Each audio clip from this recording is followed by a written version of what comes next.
Vince from Multiversity here with Scott Snyder. So, Scott, Justice League #9.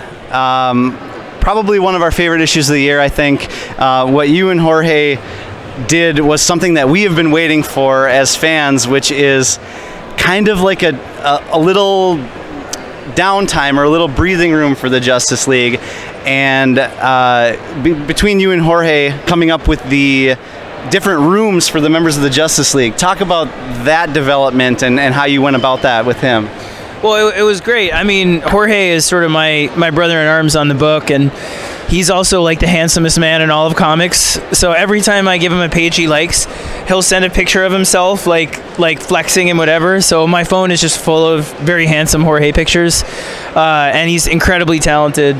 So this issue is one I've been waiting to get to for a while because, like you said, I mean, the first arc of Justice League, I wanted it to feel like this is how ambitious we are, this is how crazy we're going, this is the characters, everybody has a moment in it, and you know, I wanted it to feel just stuffed to the brim with everything we're going to try and achieve in this book. So it needed an issue like this, but the issue, as much as it's kind of a breather, also, for me at least, sets up a lot of the emotional relationships that are going to play out in different ways throughout the year. It sets up key themes about sort of, I think, what these characters are going to be up against and the ways in which they're going to react, what the League represents, all of that stuff. So it was a blast, and the most fun thing was seeing Jorge come up with the designs for those rooms. The way he did, he came up with like the floating crypto bed for Superman's domain, and the way he did the fishing boat at the bottom of Arthur's, I just love it. And Wonder Woman's being empty with the shield, just perfect. So it's a joy. He's a blast to work with. We're working on an arc right now. I'm writing issue 19, 20, and 21. It's a 6-issue arc. It's about the 6th dimension. Mixie-Spitlick or Mixaplick comes down, and it's like everything that just happened with the Legion of Doom. You're destroying the fabric of the multiverse. They go there, and wait till you see that. It's Jorge going totally berserk, drawing characters across time, crisis level stuff. It's just so fun. It's my favorite. I have not had, like, between Metal to now is like the most fun I've ever had in my life on anything. So I loved Metal, love this. It's a blast.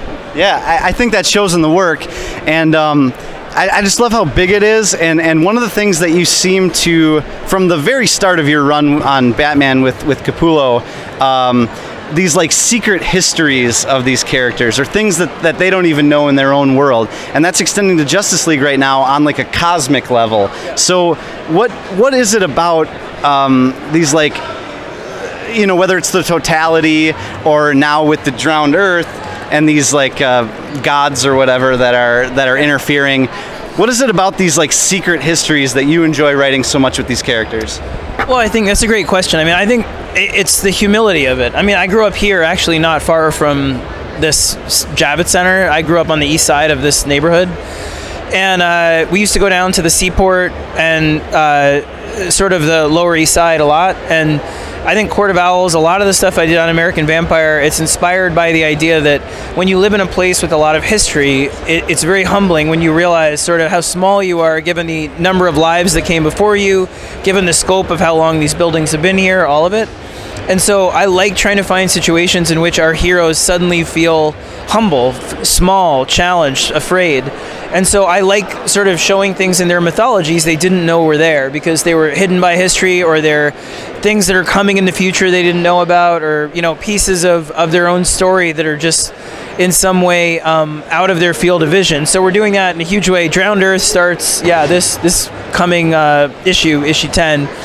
And what Aquaman realizes is that, and we set this up in Metal actually, so if you go back and look at Metal, the center of the Earth where Aquaman goes, they find this machine built by Arion, Atlantis' first great hero king.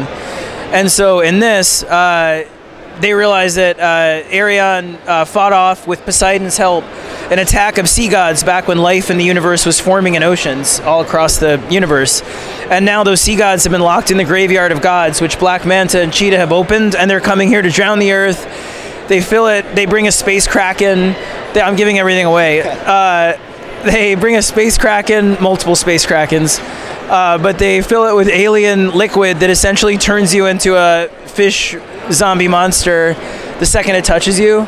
So it's like everything I love at once. Batman is in a full body cast. He's got a tiny fragment of Starro in a jar with him that's called Jarro.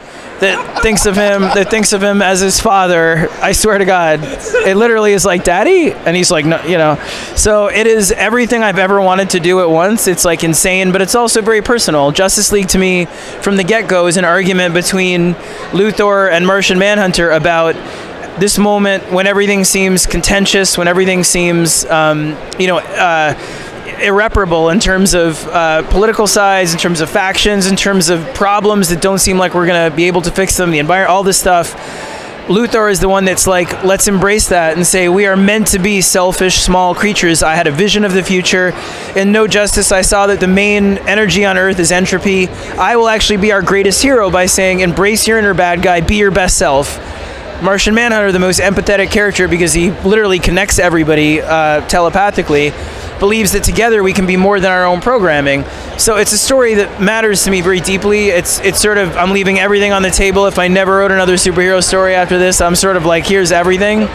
So that's why I feel okay having such bonkers fun with it, is because it means something to me. So then I can be like, Batman's full body cast chair has like missiles and missiles that are like, you know, and he gets attacked by the Legion of Doom while he's in a body cast. And it's like everything like that is like, I can do it because I know the heart of the story is important to me and matters to me.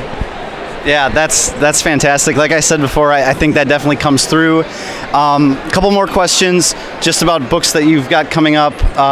Batman Who Laughs. Now, does that play upon a little bit? We just recently saw him in Justice League. Does that fill out that a little bit or expand upon that? Yeah, it does. It's Batman Who Laughs, like, if you don't know the character, he basically is Batman's worst fear come to life, which is if he kills the Joker, Joker's heart has a toxin in it which will turn whoever killed him into the next Joker. So Batman becomes Jokerized, but not just Jokerized, he becomes deeply evil, but he still has this sense of strategy. So he's like the apex predator of the DCU. He's like the total great white shark. You know, Joker has things to prove to Batman and a lot of theatrics about proving that. This guy does not want to prove shit. Sorry, stop. All he cares about is like anything that looks like a threat at all, I'm going to take down because Batman always wins. And that's it. He is the living embodiment of if Batman had to do anything to win, always. That's it. So it's a spiritual successor to Black Mirror, my very first Batman story. I'm doing it with Jock because it's all about those things, those characters, James Jr., Gotham changing, Penguin, Two-Face, Joker's in it, obviously, and it's the darkest Batman story I've written easily. It's basically the Batman Who Laughs coming here saying, I've seen you on multiple worlds, I know your true heart, and you're not who you think you are, and I'm going to prove it to you, and burn the whole city in that way. So it's really, really fun. I'm very proud of it, and it does, as much as it's a standalone, I mean, it is like, I want it to be like a special book. Things happen in it, and especially at the end of it, that wind up playing into Tom's Batman and play even bigger into Justice League and play into a book we haven't announced yet. We're going to announce it soon.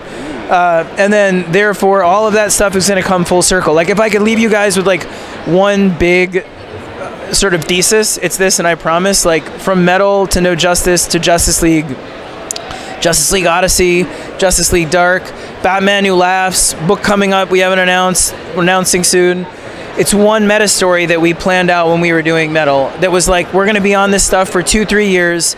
We want everything to come full circle, and come summer this year into fall, you'll see all of it culminate in something really special. I'm really excited, like very, very special. I mean, for better or worse, I'm like, we're bringing everything back. Barbatos, you know, I shouldn't spoil too much, but everything we built, the Monitor, all the mythology around Kendra, around Martian Manhunter, did Lex Luthor know him in a past thing? Everything is like, what's in the totality, maybe the mother of some of these celestial beings. It's crazy. So you'll see. It's going to be really fun. I'm going out, dude. I'm going like, I want to just go for broke and be like, if I die on this hill, I will die on this hill. I'm having a blast. Like, I love Jorge, Francis, you know, Jim Chung, amazing, Greg Capullo on this, and Jock on, I don't know. I'm willing to like swing for the fence and miss because I'm having such a good time with my creative partners. So fantastic. Well, thank you so much, Scott. Thanks for your time. Yeah, thank you guys, and thank you, by the way. Let me just say, like, you guys have been very supportive of us from day one, and we go back, and I really appreciate it. So thank you for always being there and showing up.